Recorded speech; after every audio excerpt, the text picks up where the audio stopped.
NBA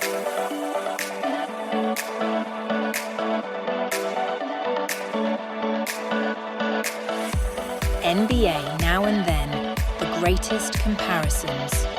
Special episode.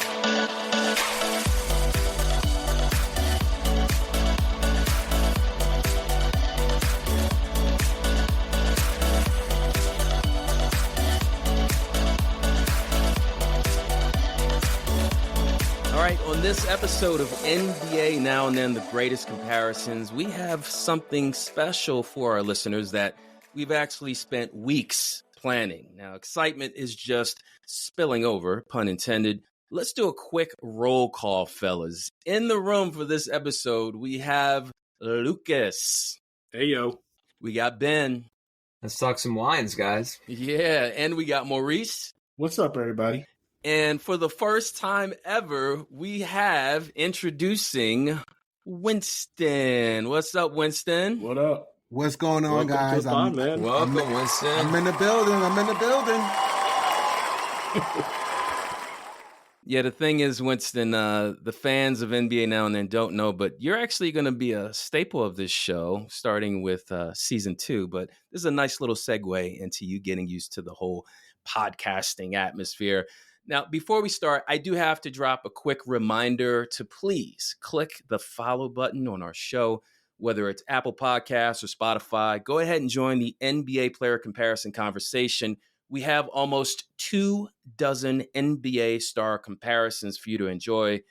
24. How many is that, guys? It's like 25? 24. Okay. Yeah. Yes, like dozen eggs, right? Yes. Yeah.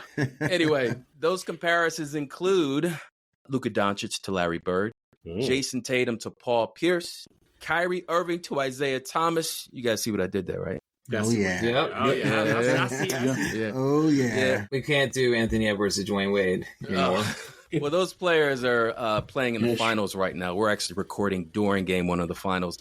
But anyway, those episodes are there. Please don't forget to give us a review, 5 stars only. Speaking of reviews, our Apple Podcast review of the week comes from Loki Reddy, all the way from India. What's up, Loki? Loki. What's up? Okay. What's going on, Loki? Loki's review is actually short and sweet. He gave us 5 stars, and he says about our show, simply unique. Great work. Keep it up, guys. Again, thank you, Loki. All right, crew. Here we are. It's been weeks, a lot of discussion, a lot of planning. Let's start off with, what are we looking forward to in this particular episode? I'm going to go to Maurice first. What are you looking forward to? Well, we're talking about wine. Anytime talk about any type of food or drink, the first thing that hits your tongue is the taste, right? Yeah. So you want to drink some wine that actually tastes good. Lucas, what about you? What are you looking forward to? I'm just looking forward to, despite we're talking about wine, we still get to talk about the NBA on top of that. That's cool how that partnership has worked out. Oh, it's impeccable, man. That's a great call on your part. Ben, what about you? What are you looking forward to? We know about some of these players getting into the wine business, and I'm just curious to see what they taste like, what you guys think. Yeah, it's a great theme. Absolutely. And Winston, what are you looking forward to? For me, it's getting to sample NBA players' wine, something different. You go to a sporting event and you can say, you know what, today, we're playing against this team. I'll try this certain player's wine today. So just to experience that new direction in sports. Yeah, sounds good. It's a great partnership. And essentially, for those listening, if you have not figured it out, we are here to taste several wines and give you guys feedback on each brand. And if you're wondering how we got here, the NBA has recently partnered with Kendall Jackson Wines. Yes, the Kendall Jackson. Us on our end, to help Kendall Jackson and the NBA spread the word about this amazing partnership, we agreed to do an episode that features 2 Kendall Jackson wines and a wine from 2 iconic top 75 stars. Ben, what 2 wines will you be featuring today? I'm going to be featuring the Kendall Jackson Chardonnay and then the Kendall Jackson Cabernet Sauvignon. Okay. So basically they're white and they're red for people that are kind of getting into wine. And Lucas, since you're in charge of the player wines, who are we featuring today? First, we're going to check out Dwyane Wade's wine. Then we're going to go to James Harden's wine. So I think that they're two of the top 5 shooting guards of all times. Mm-hmm. They both have their own iconic wines, and I think that's really cool. Yeah, I can't wait, because what's happening with this whole NBA merger or NBA partnership with wines is it's like a trend that's starting, and we're a part of it. We're just scratching the surface of this thing, and hopefully this wine review that we're doing can really get some people to consider other types of beverages that you can enjoy during a game, after a game, before the game. Yeah. So let's get into this wine comparison. Awesome. Yes. Yeah. Now, the format for this, guys, is very simple. Lucas and Ben will be the moderators. They will not be tasting wine during this episode. However, myself, Maurice, and Winston will try to give a little description of each one. An important disclaimer here before we kick things off. If you are not of drinking age, this convo is for grown folk. You must be 21 or over to consume alcohol. And if you do, please do so responsibly. That being said, you guys ready? We are ready. Let's do it. First quarter. Kendall Jackson, Chardonnay. Okay, guys, the first wine that we're going to be sampling is the Kendall Jackson Chardonnay white wine. The philosophy and key notes of this wine are: for over 3 decades, Kendall Jackson has remained relentlessly committed to producing only the finest quality wines from grapes grown in California's cool coastal vineyards. We carefully match climates and soil types for each grape varietal, and then guide each vineyard lot through the entire winemaking process. All right, so we're going to taste the wine now. Uriah, Maurice, and Winston, do you have your Kendall Jackson Chardonnay, your white wine? All right, everyone's got it. Should we sniff it first or something? Yeah. Give it a smell. So give it a stir, and you smell it, and you could say what you're smelling. It smells very fresh. Fresh. It smells some fruitiness. Okay. But real quick, how much experience does Uriah and Winston have with drinking wine? How much experience do we have? Yeah. Oh, man. I didn't start drinking wine until maybe my 30s. What about you guys? Go ahead, Maurice. I would say I'm a beginner. I think I've been drinking wine for maybe like 3 years. Okay. For me, I would be with you, Maurice. I'm a beginner, but my wife drinks wine, and I'll sample a sip from her once in here and there. And I like to taste the different flavors and see, what it tastes like. So we'll see how this tastes like. Ooh. All right, guys. Cheers. All right. Cheers. All right, guys. So what are we tasting? How did it taste? We'll start with Winston first. For me, it went down real smooth. Had a really good. It didn't have a back taste. It had a real good front taste. Still can taste the flavors. For me, I like it. It's something I can do. If it's chill like that, I could do this at the game. Actually, it's another option to drink. So I like this drink actually. So for this one, it's good for me. I agree with everything you said. Like this is the type of flavor where you don't necessarily have to have a fancy dinner with what you want in terms of like flavor comparison, what you eat. I tasted, like I said, fruitiness, maybe like something like a pineapple, a hint of pineapple. And you mentioned the basketball game. I was literally at a Brooklyn Nets game. I went up there for my birthday with my wife, and we watched the Sixers beat up on the Nets. And I remember this one guy and his lady friend, girlfriend, whatever, they had like all these cups of white wine. I was like, man, they're really going in on their wine. Now, was it Kendall Jackson? I don't know, but they were definitely a break from the norm, like beer and liquor. Yeah, and for me, tasting this wine, it's the best way I can describe it is it's light. It's not a heavy drinking wine. It's something you can definitely, like Winston said again, it's definitely something you can sip on as you're watching a basketball game. It's a good point. Light. If it's light, because people drink beer because it's light at games. So that's a good note. I think Lucas, you want to say something? Yeah, no. So I'm not tasting these live, but I did taste both wines from Kendall Jackson. Sorry, Kendall Jackson. Okay. Cheers to tequila. 818. Okay. Let me say that. Let me start that over. I did try both Kendall Jackson wines a few nights ago, and I will say the Chardonnay was light. It was smooth to go down. It did have a fruity taste. Now, I tasted more apples than pineapples, but I thought it was good. Definitely had a good time drinking that one. It does have a real citrus accent to it. Yeah. I like it because you can keep that chill. And if you like, cooler drinks, this is really good to have. if you like cooler drinks, if you just don't want nothing room temperature, this is great to have.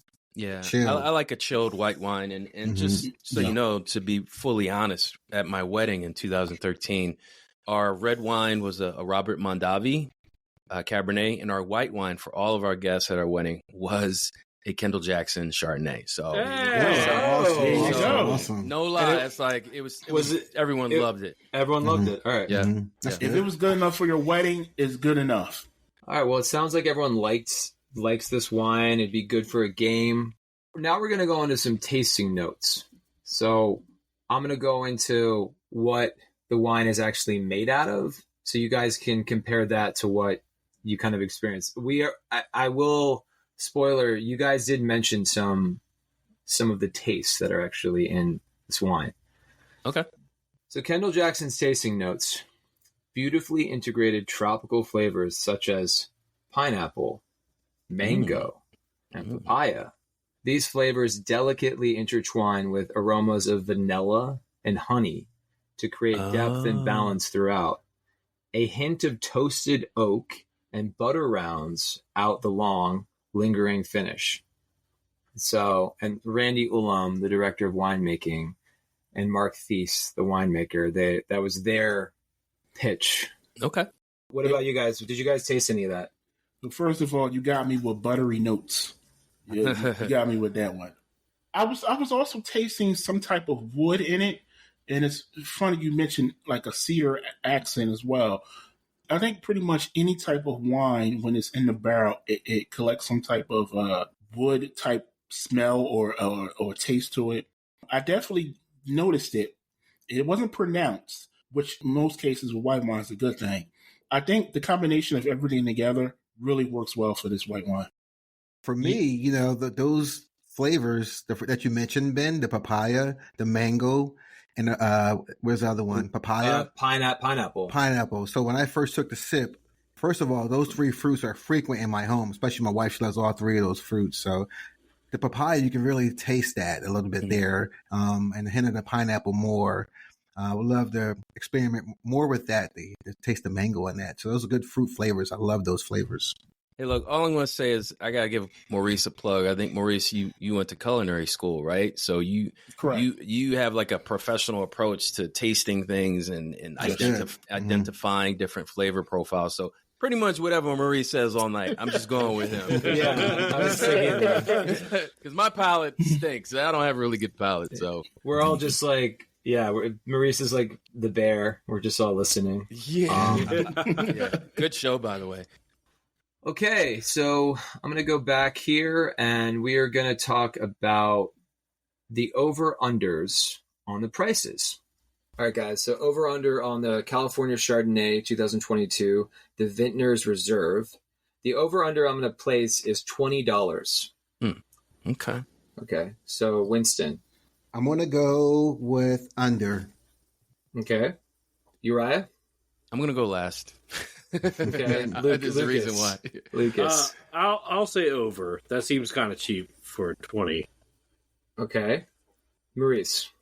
I'll go over as well. Okay, and Uriah. Listen, for the taste, I would think that wine was over $20, but my wife and I, we have that wine every week when we have it with salmon or another like light fish, and I say under. It's got to be under $20. All right, so we have over under 20. We have 3 overs. And how many unders? I have under. 1? No, 2 unders, 2 overs. 2 unders and 2 overs. 2 unders, 2 overs. Okay, you guys ready? Let's go. Yeah, let's do it. All How right, much? so half of you are right, obviously. And $17. Wow. And that is on their website. That's right. actually a pretty good price. It's a Ben, good deal. I think it would be more though, but I was thinking about the online maybe. So simply based off the taste of it, I mean, you're getting your money's worth. This is actually their most affordable wine as well. Kind of going back to like having at a game, watching a game. It's an affordable, and it is only $13.60 if you're a wine club member. So just letting you guys know. Get that membership. Get this membership. There's some deals on that. Yeah, wine club member. So $17 a bottle. It's their more affordable bottle, so go get this wine.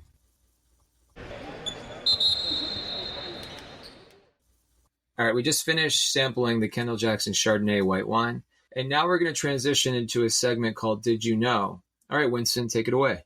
Thank you, Ben. Yes, did you know? And JJ Redick, former player and current ESPN broadcaster, says the drinks on team planes have evolved over the last 12 years from 12 packs of Coors Light, vodka, and Hennessy to pretty much exclusively wine. I did not know that, actually, so that's kind of cool. I'd like to see those guys share those pics on the planes. Maybe they won't share them with us. They already do on their podcast all the time. Yeah. You know what's funny about that, Winston, is I don't know if you guys recall, it might have been Charles Barkley. Somebody was just saying how in the 80s, NBA players would actually be drinking beer in the locker room. And, Speaking of that, did you see the last Dallas Maverick player had a drink and then the player had it and they were like, yeah. So it was Luka's dad. Luka and his dad. Oh, no. I'm wrong. Luka's with his dad, and I think it was Michael Finley. Yes. He's like, I'll take that beer. We should have gave him some wine. He should have had a glass of Chardonnay, right? You got a couple more games to win before you can really enjoy that. Yeah.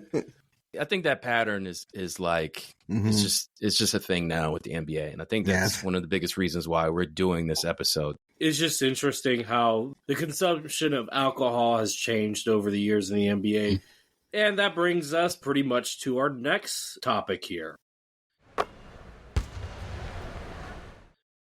Second quarter. Wade Cellars, Cabernet Sauvignon. I'm going to get into the mission statement and all that stuff here now. So, I'm reading this from the website here, guys, and this is what they have to say. This is from Wade Cellars. That's the name of the website, Wade Cellars, name of the brand.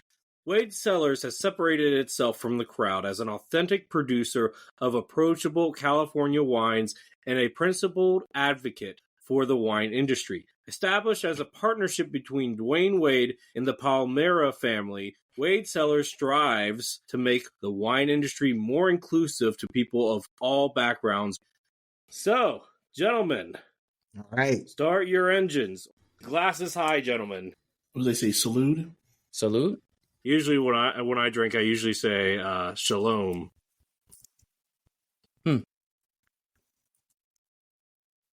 So I'm going to go to Uriah first because he actually made some interesting little, he was like, So let me ask you, Uriah, what's your feedback on this wine? Well, I had to do a double take. I took a double sip, so I don't know if that's legal with wine tasting. I did that too. I will allow it on this one. Go ahead. Okay. As long as you allow it. I allow it. Yes. I'm not cheating. Go for it. My initial flavor identifier would be cherries. I tasted a little cherries with this D Wade wine. Not really powerful, smack you in the face red wine, which some red wines can, but yeah, I think it went down pretty smooth and I tasted cherries. Okay, what about you, Maurice? What did you taste? Well, it's funny you mentioned cherries because it was like a lingering bitter taste. I was tasting a little bit of like a bitter fruit. I was also tasting a little bit of wood as well. Okay, I don't know what type of wood. I guess you would know that, and a little bit of a flowery, something flowery was hitting me. Okay. Can't really pronounce it, but it was something flowery I was getting from that as well. Went down real smooth. Okay. Yeah. Okay, what about you, Winston? What did you taste? I had to confess too, Uriah. I did a double taste as well. I did my smell first. The smell was very refreshing. Wasn't as strong as I thought it was going to be, actually. I didn't think I would like the red as much as the Chardonnay, but I'm not comparing them, but I would go with both. But the red, the D Wade wine is pretty actually good. Yeah. So it's something that I would drink, especially at an NBA game or home watching a game. Okay. So I enjoyed it. Now, sadly, we did not get free samples of these, so I did not get the sample this one. But let me tell you what the tasting notes say, okay? All right. So on the nose, this Cabernet offers aromatics of black plums, graphite, fresh blackberries, and is layered with cloves and dried rose petals. Right. And like I was saying, I was tasting something flowery as well. So the dried rose petals was probably that. All right, so let's do over-under on the prices. Over-under, $30. I'll go to Maurice first. Over-under 30. Man. for what you're tasting, I would say over, but this time go under. Okay. Winston, what do you think? I like what Maurice said. Maurice, that's cool. The taste is definitely of an over taste. Price, I hope it's under. I would say it's probably right at 30. I would go with 30 on the middle. So you're gonna say, oh, you gotta say over under. Wait, Winston, have you ever done over unders? You can't. Yeah, I know. So I'm gonna pick. I'm gonna pick under 29. I'm gonna go over too. Okay. I'm gonna go over. Ben's doing over. Ben's going over. Okay. Mm-hmm. All right. I'm not going over 30 yet. You're right. What do you say? Well, I know what I bought it for. I bought it for under $30. But what do you have when you're saying? On the website, the official website is $28. Ben, you get a big buzz. Give him, there Sorry, we go. Ben. With tax, it's over though. Hey Ben, stay in your lane. You're in the Kendall Jackson lane. So what's the price again? Was it, you said it was 28? 28. Yeah, 28. 28. So technically speaking, I'd have been over still, but I was under the 30. Yeah, so, with tax, yeah. Before we transition, I do want to ask each one of you guys, and I'll start with Winston first. Winston, give me your favorite D Wade memory. My favorite. Oh, you know what? My favorite D Wade memory is when he, I guess in the finals, when that last dunk he did, he dunked on. I can't remember who he dunked on, but that's my memory. Was it Verjao? No, that wasn't the finals. Okay, that wasn't the finals. He was with Cleveland. I'll go with Ben next. Ben, what was your favorite D Wade memory? When I was introduced to him, when he was at Marquette, he took them to the Final Four. Mm-hmm. Wow. And yeah, he kind of came out of nowhere that year. And it was him and Carmelo. And so you kind of were watching these amazing players. But I remember D Wade just like dominating that tournament. And so for me, I became a fan then. Nice. What about you, Maurice? I would say him coming back to Miami after he spent some time with the Chicago Bulls. I forget the team he was. I think it was Cleveland, and Chicago, and then Cleveland. Yeah, he went back to Miami, and that was where he retired. And I remember it was basically he made a game-winning shot, and he stood up on top of the scoreboard. He's like, "This is my city." Right. I was proclaiming him like Mr. Miami Heat. That's probably my second favorite D Wade memory. So that's a good one. Yeah. What about you, Uriah? Yeah, I think Maurice, the one game winner you were talking about, he lost control of it in midair and caught it and shot it. Right. Yeah. My memory is one similar. I think it was game winner. So the other team had to try and hit a game winning shot, but I think he blocked it or stole it. And then within like 2 seconds, he got the ball back and shot at half court and he made it. I think they won that game. So Dwyane Wade he's got a lot of highlights for dunks, but he's also clutch and he's very skilled shooting the basketball pretty much from anywhere on the floor. Yeah, absolutely.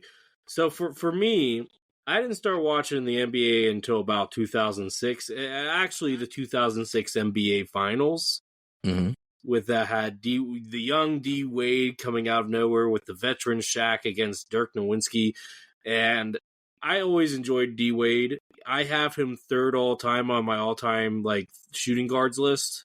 Just seeing him in that final, seeing how he dominated, it reminded me of Kobe, it reminded me of Michael Jordan. Like that's the type of level that D Wade was on during the early parts of his career. So that's what I remember of D Wade. Now injuries kind of stole that, and then LeBron James, he deferred to LeBron after that happened. But yeah. It is funny that we're comparing D Wade and James Harden because they're basically, you want to say 3-4 best shooting guards. Well, the tricky thing with James is that's another thing because you have AI too, and then he's course, 5. Well, oh no, this is a wine podcast, Maurice. We have to save that for another time. Listen to our James Harden, Allen Iverson comparison. G+. Yes, sir. Absolutely, yes. Okay, guys, it's your favorite time. It's the Did You Know? Did you know?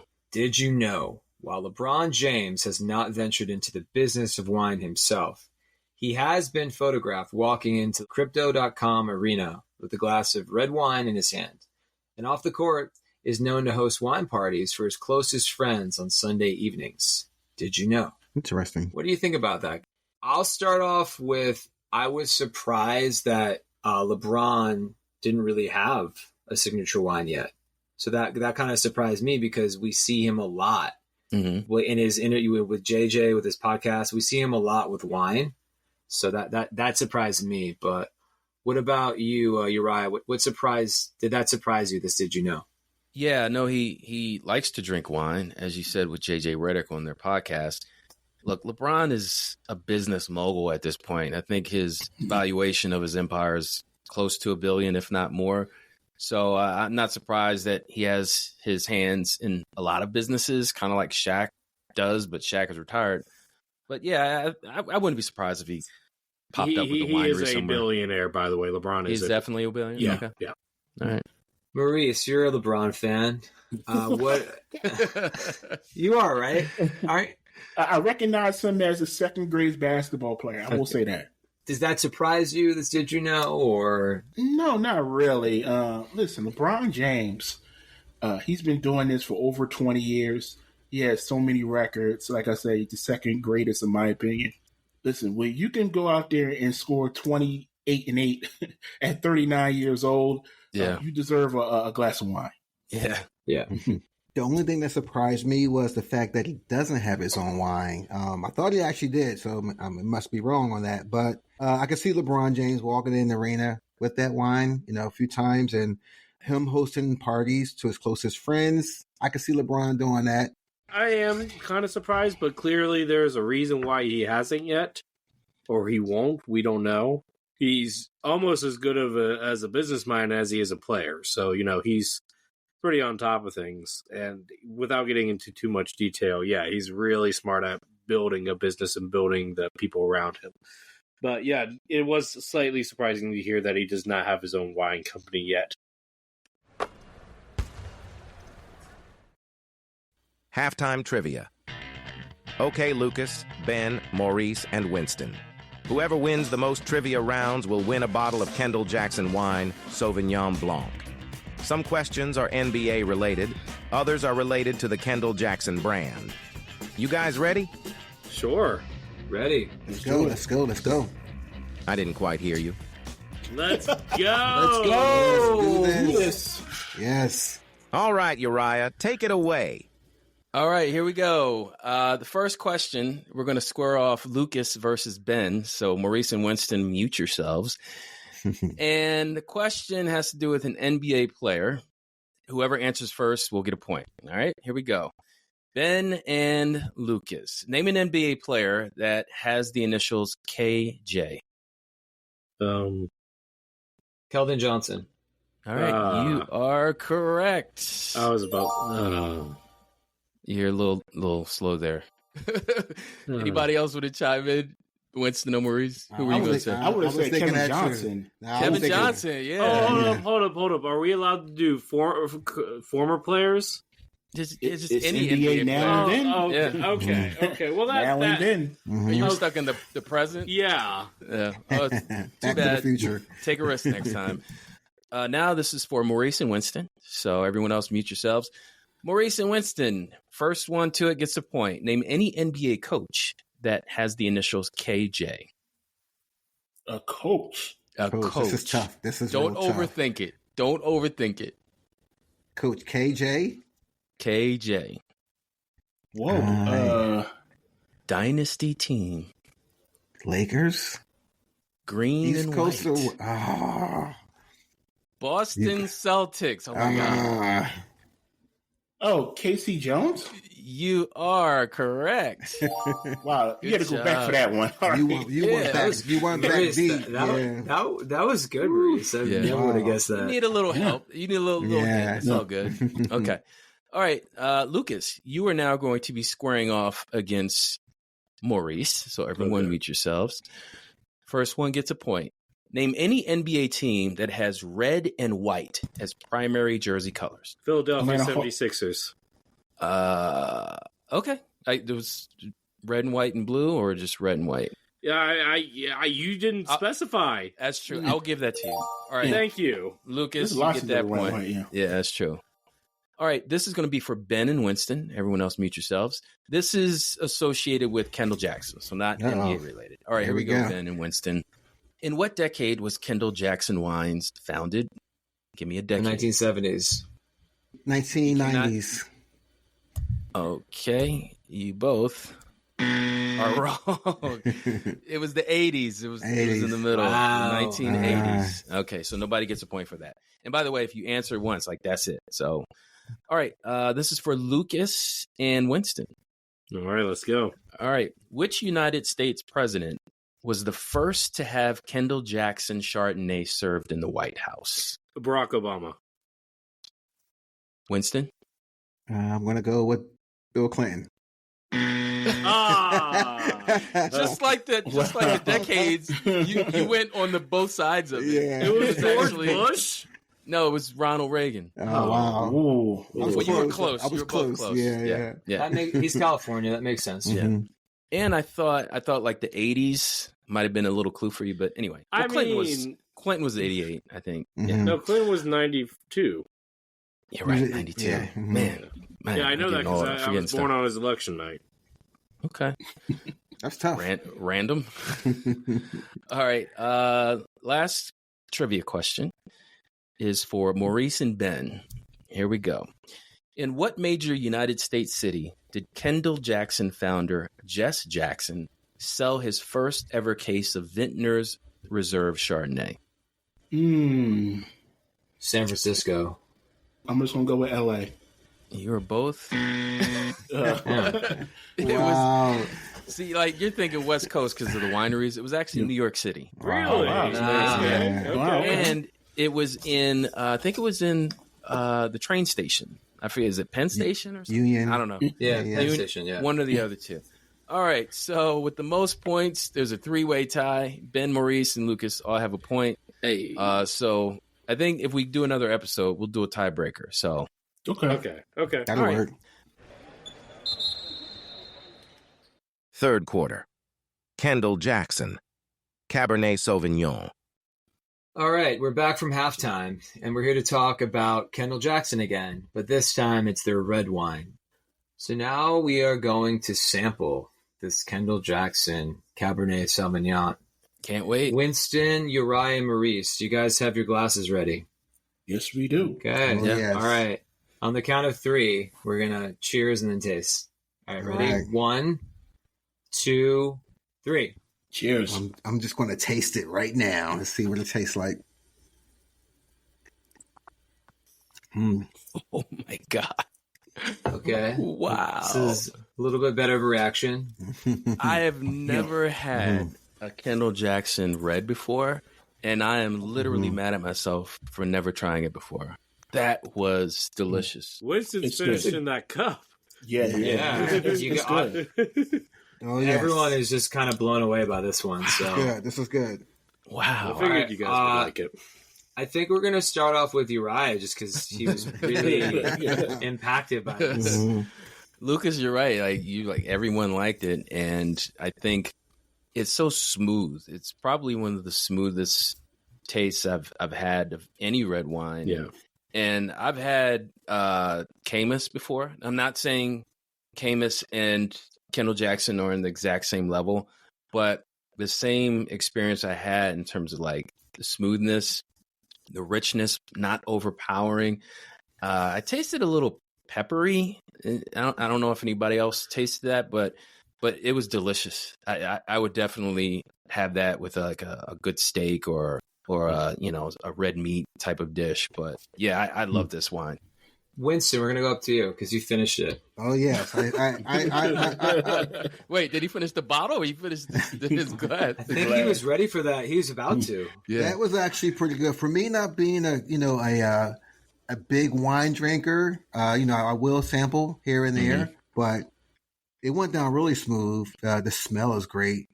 That's something I can do with a nice, like Uriah mentioned, a nice meal would go with that. If you're at the game, I can go good with the cheesesteak, if you're at the basketball game. Whoa.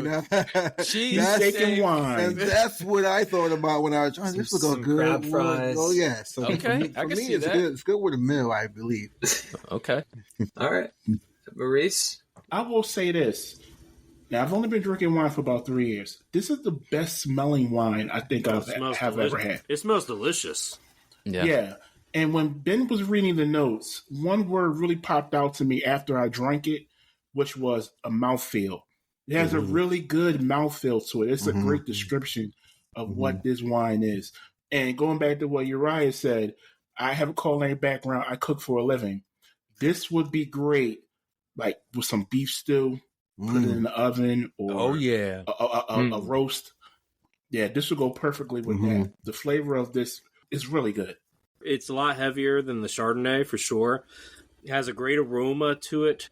You can taste the bitter fruits in it, but not in the bad way. Does that make sense? That makes correct. All the Absolutely. Yeah. And it's smooth, like you said. It goes down smooth. It doesn't go down hard. And I definitely tasted some earthy taste in there too. Some, I don't know what it's exactly made out of, but if it has like the petals or anything like that, I wouldn't be surprised. All right, you guys ready to know what it is? Yes. What it is made out of? Talk to us. So all those descriptions are actually more about the vineyards, meaning all the mocha flavors and the blackberry. But here are the tasting notes for the cab: black cherry, blackberry, and chocolate aromas. I thought there was a little bit of chocolate in there. I could see the Complemented chocolate. by hints of dried culinary herbs, provide a fruit-forward, savory profile. The palate displays balanced flavors of black currant, mocha, and vanilla, leading to an elegant velvety finish. No pepper? No. Oh my God. No pepper. I told you I'm horrible at tasting.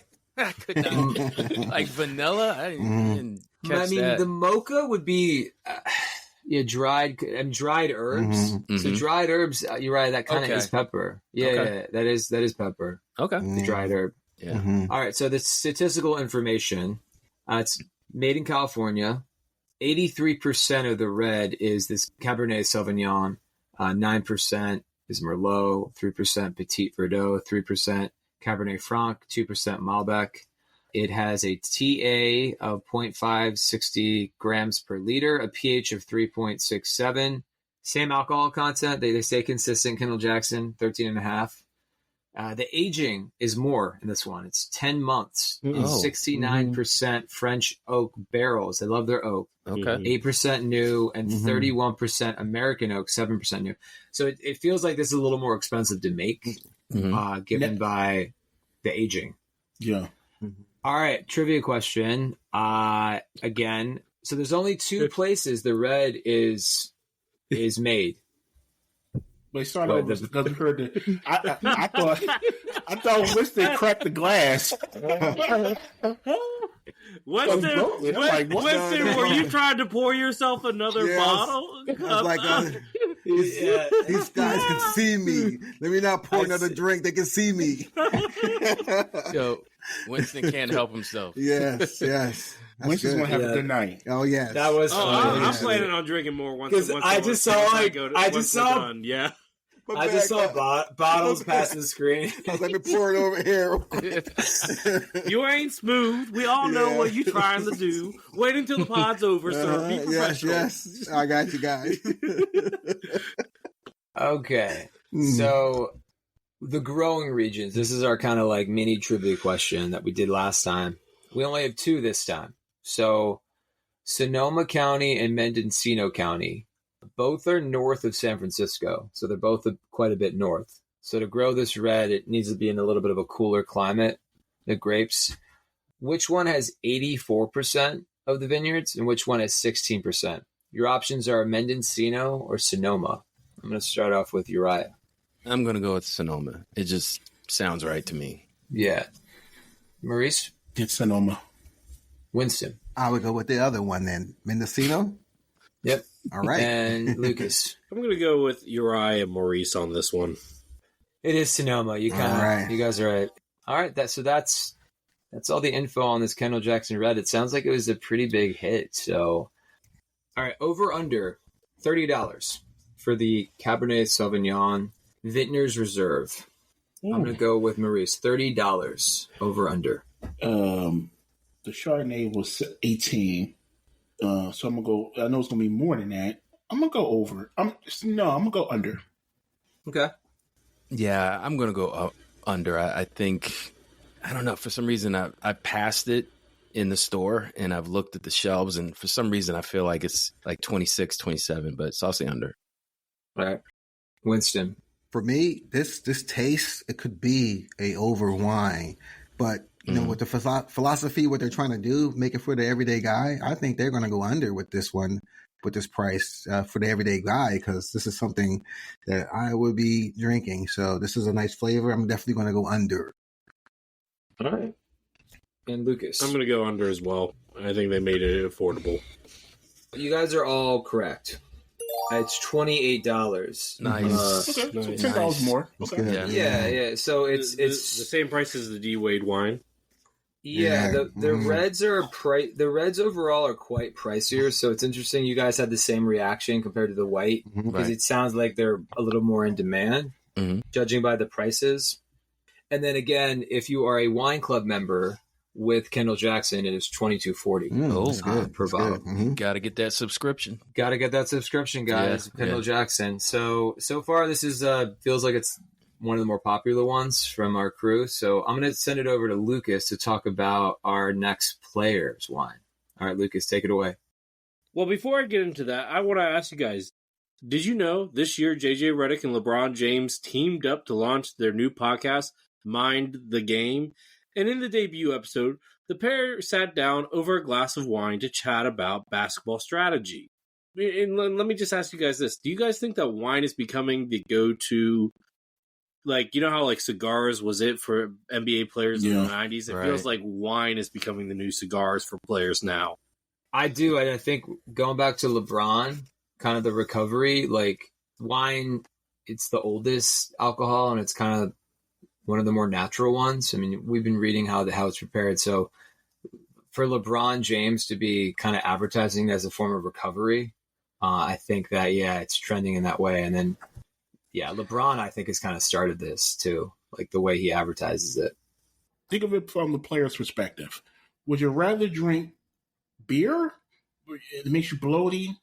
Or would you rather drink something a little bit more smoother and more digestible, like wine for a professional athlete? Man, you sound like a wine expert over there. I like that. Ben is the historian. He's like the oldest alcoholic beverage on the planet, made by the ancient Mesopotamians in Babylon. Now, I'll just say that these guys are trendsetters. JJ Redick knows exactly what he's doing when he's sipping wine with any guest. I remember he did an episode with Jimmy Butler. Both of those guys were sipping wine.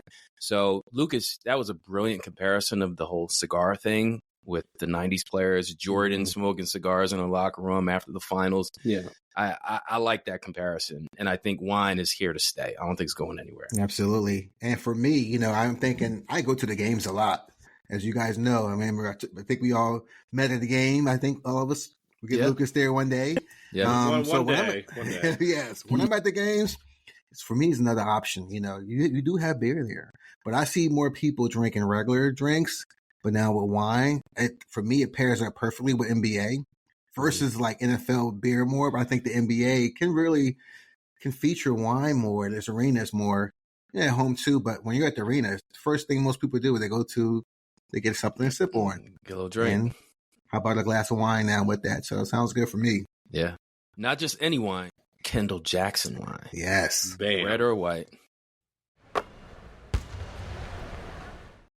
Fourth quarter. J. Harden wines. Cabernet Sauvignon. Let's get to our other NBA player. We've done a comparison with him and Allen Iverson. James Harden is a future Hall of Famer. There's no doubt about it. First ballot all the way. But that doesn't stop his off-court ventures. And he's decided to make his own wine. The wine that we're going to be focusing on is a Cabernet Sauvignon. On the About page, he has a quote, and then they talk about how they made. I want to get into the story behind it first, and then I'll read you guys a quote here. So, James and the winemakers tasted and blended many wines until they developed and landed on a final signature wine: California Cabernet Sauvignon, a California Red Blend, an Italian Prosecco. And he didn't stop at the bold new flavors. James wanted to make sure that the wine label had a swag to match his bold personality too. So this is what James had to say about the wine. This is his quote. I wanted to bring excitement to the wine industry and turn some heads with a wine that you can drink anywhere. Nice dinner and at home chillin'. Something that I would drink often. That was the kind of lane I was looking for. Something real. With that in mind, we know what it's about now. So I want you guys to get your glasses, get them poured, swirl a little bit, give it a nice good sniff, and then go ahead and take a sample. Okay, gentlemen?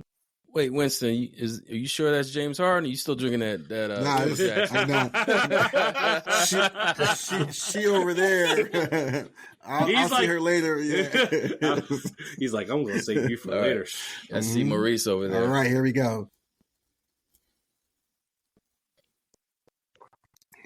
Wow, that's different. It is different. That's different. Different from all the I don't know three. If different is good. Let me start with Maurice here because I know he got the first sip there. Well, the first thing I noticed was the color is a little darker than the other. The other two, okay. It's a little darker than the Kendall and the D Wade. Second, the accent flavor on this, it's the most fruity of the four. I'll say that. The scent, the aroma is also a little stronger. I'm definitely tasting a lot of fruit. And there's something else in there. I want to say it's like some type of, it kind of tastes like a spice to me. Okay. I don't know what Winston and Uriah thinks, but it has a spice to it, a herb spice to it. I do taste the hint of cherry inside the drink. Recent fruits, I do taste the fruit. It is stronger than the other. I can still taste it on my palate. It's still stronger than the other ones, but definitely fruity flavors on this one as well. Okay, and Uriah, you said it was different. But no, a good different. I didn't know what to expect, but if I were to compare it, not to the D Wade wine, but I think Kendall Jackson, it really reminds me of the Kendall Jackson when it first goes down. Sometimes with red wine, you expect a little punch to the back of your throat, and then even like an aftertaste sometimes with red wines. But with James Harden's wine, I didn't get either of that. Interesting. So when I said it was different, it was a good different. I thought it was light. There's definitely fruits in there. I can't tell if it's black cherry or cherry, but also I don't know if a little vanilla in there. I don't know if I tasted. I'll tell you guys spice, in a minute. I'll tell you guys. All right. But I'm interested now. Maybe if I win that tiebreaker, maybe I don't know. I might ask for it. Nah, I'm still gonna ask for Kendall Jenner, of course. But I Kendall Jenner or Kendall Jackson? Gosh, why do I keep on saying Kendall Jackson? Let me say that again. He's on your mind. I think a lot of people would assume why you say Kendall Jenner. Well, you guys clearly are. Okay, I'm married. Let me go on with that. Tequila, girl. What? Okay. Anyway, she is a big tequila. That's all I know. It's called 818. Okay. Well, I am not a tequila person, but let me start that over. You're just a Kendall Jenner person. I prefer not to be. Anyway, what was I going to say? Yeah, Kendall Jackson. I would still prefer Kendall Jackson though. I'm just okay. You guys are making me interested in this. I might be willing to buy it, depending on what the price is, which we'll talk about in a little bit. But let's go to the flavor profile now. Now, you guys said it was a darker red wine. You guys are correct. They describe it here on the website as a dark ruby red color with hues of purple. The smell, it smells like cherries and raspberries on the nose with vanilla and toasted oak.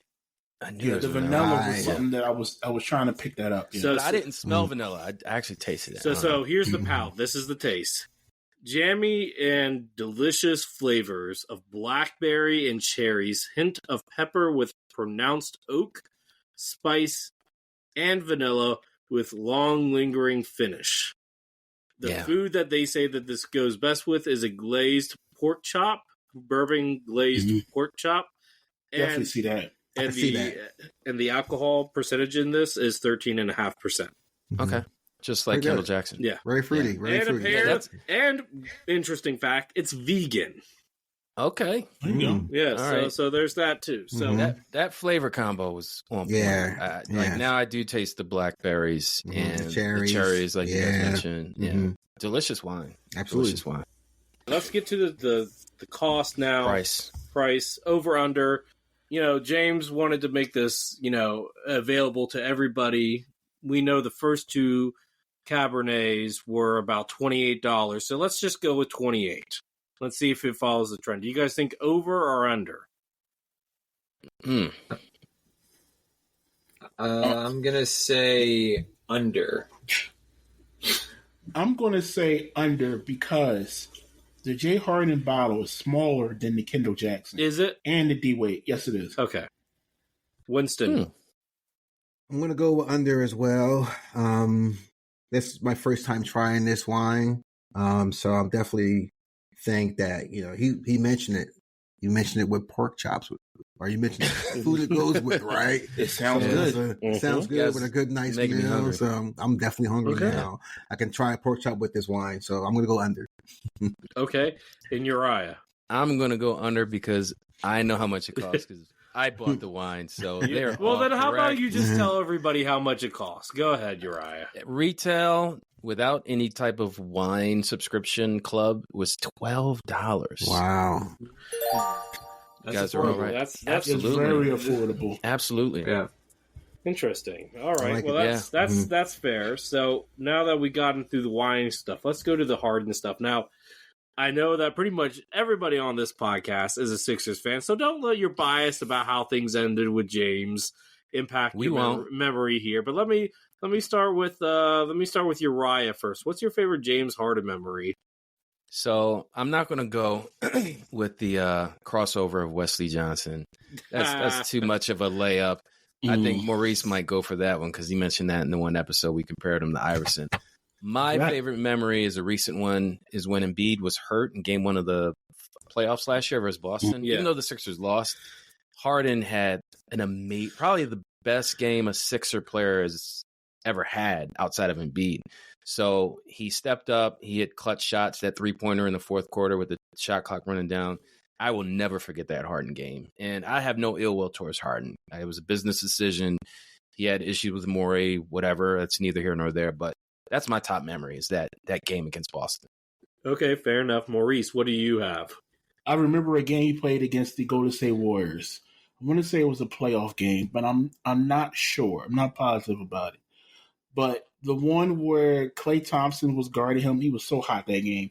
And Klay Thompson was guarding him, and Draymond came over, and then he shot a three from way back. And they both fouled him. You guys remember that? Yes. Yeah, I do remember that. Yeah. That was a great shot. Yeah, that was during the era where James Harden was the man. 40-point triple-doubles. Yeah. It was nothing. It's a great memory. Ben, what about you? As a Sixers fan, it's when, I think it was a Knicks game, when him and Embiid played together and they both just like dominated, and it was just like flashes of like what was going to be. And yeah, it was that Knicks game. Didn't he have a between the legs pass for an Embiid dunk behind? Yeah, yes. And then Embiid, I would say it was that moment, and they just like dominated the Knicks. I actually thought I wish they would have ran it back with Harden. I think they could have gone pretty far. Hey, look, without Harden, Maxey probably does not develop that step back three the way he has. Uriah, I gotta be honest. When you said, I know Harden had a better statistical lineup, but the Maxey 7 points in 17 seconds, I was like, I don't. That was a good playoff game for the Sixer. Yeah, absolutely. Yeah. But Harden's was like a wild stat line. Yeah. And Winston, tell us your favorite Harden memory. My favorite Harden memory is actually not with the Sixers, believe it or not, and it's with Oklahoma. Ooh, going through. I'm taking it back because I remember watching him, as a sixth man, so to speak. That's to me where he earned. That's where he earned his legacy. Started to begin in that moment, and how he played the game for Oklahoma Thunder. He was balling, and I go back to that point. That was my favorite era of Harden. Before people say Houston, I like Oklahoma Thunder personally. Yeah. For me, I guess it was during his Houston days, and just that one season that he was averaging, what was it, like 35, 36? It wasn't like one moment, but like you don't see too many players do that nowadays. I mean, we saw Embiid do it before he got injured, but outside of that, like Kobe Bryant, like James Harden, Kobe Bryant, like there aren't that. The list is short, so that's what I kind of remember of James Harden. The 60-point triple doubles, the getting like 30 foul shots in a game. That's what I remember of James Harden. So let me transition now and pass the bottle to Maurice, and he's going to pour some more knowledge for us. That's right. Now, did you know Steph Curry, Kevin Love, and CJ McCollum are all on the wine app Vivino and geek out scanning labels to learn more and keep track of what they're drinking? As Love is quoted saying, it's like Netflix for wine. So what do you guys think about that? I don't know if you guys are familiar with that, but Vivino? I didn't even know that they made a wine for an app for wine, but apparently everything has an app now. Well, they have apps for beers and obviously the app for wine. Yeah, they do. Yeah. Like you can rate beers. Like it's a big community. Like with my beer friends, they love it. But I've used Vivino. I haven't bought those wines yet. Steph Curry, Kevin Love, or CJ McCollum. Well, I don't know if Kevin Love has a wine, but I know CJ and Steph does, or at least I think his wife started a winery. But yeah, that's kind of interesting that those guys will scan labels and they're trying to keep track of their wines. I did not know, Maurice, about the app or the scanning labels. So for me, I might look into that. And like just seeing that other players have wines too. Just I did not know that neither. Maybe we got to see a whole list of who has them, right? But that's pretty cool. Ben? I think it's just kind of interesting, like, this wine as like you have fun, but it's also recovery. It makes sense. Wine makes you kind of sleepy. Oh, so yeah. Athletes, I guess, on their planes, I get that it's become like the drink of choice to wind down. Mm-hmm. And so I think hearing that with like Kevin Love, that's just it's probably gone on behind the scenes. And now we're starting to see these guys, really kind of embrace it because it's not all cigars and these guys are trying to win championships and like MVPs and stay in the league a while. So if you're going to drink, it's probably the safest bet. Yeah, I think the whole Netflix for wine comparison is interesting. I mean, I guess if you rate one of these wines, whether it's Kendall Jackson, James Harden, or Dwyane Wade, there's probably a rating system where the algorithm will push certain wines towards you based on similar flavor profile. So yeah, like Vivino, go ahead and get that app because you keep track of all these great wines we're tasting. Yeah. The great thing about that is stay informed, be knowledgeable of what wines you're drinking. Maybe you might learn something. You know what I'm going to do, guys? I'm going to have a watch party and have some wine there next time we do a watch party watching the game. All right. All right. Yeah. As long as we're invited. Absolutely. Just make sure you save us some wine, Winston. Right? Make sure that it's Kendall Jackson. Absolutely. Yeah. All right. That went exactly as planned. Yeah. We want to thank Kendall Jackson for sponsoring this episode. Thank you for the wine. Thank you for the support. Shout out to James Harden and D Wade for their amazing wines. Whether you use the Vivino app or you have a liquor store down the street from you, we've given you some really great reviews on 4 really great wines. And if you want to follow us on social media, we are on Twitter X, we're on Instagram, and we are on YouTube. That being said, remember, during the NBA season, every Sunday we have new episodes where we compare NBA stars past to present. This has been fun, guys. Maybe we'll do another one in the near future. This is NBA Now and Then, the greatest comparisons. We'll catch you next time. Peace. Have a good one. See ya. Later. Take care, everybody.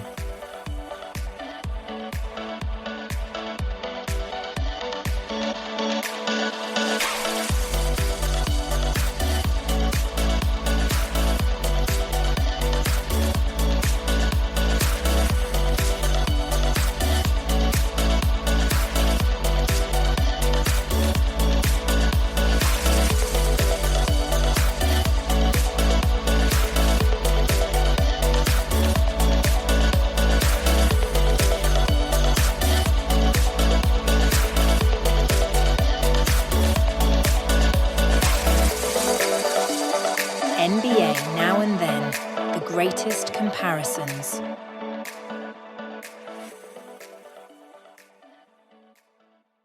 As Love is quoted saying, it's like wine for Netflix. Wait. I switched that. Damn, let me start. I start from top. Start with as Love quoted. Yeah.